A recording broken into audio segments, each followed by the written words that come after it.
All right, master bath.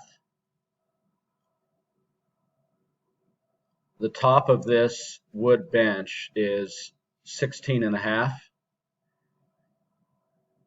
quartz or solid surface top on it. So the electrical and plumbing needs to be within the inside of the cabinet, obviously. And we're going to cut out the bottom of this cabinet for that steam unit to drop into. That's the cutout for that thing. But that large electrical and one of the copper stub outs needs to be dropped down.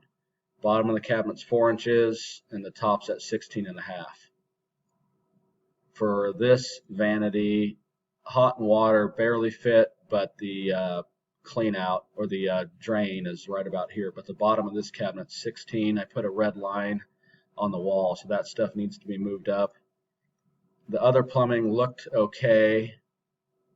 Laundry room, I understand that the ducting for the washer, or for the dryer rather, isn't in.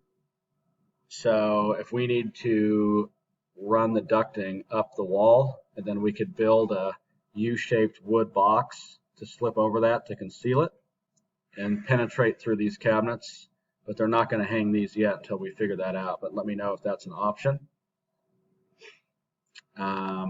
But they're putting this in today. The master bath.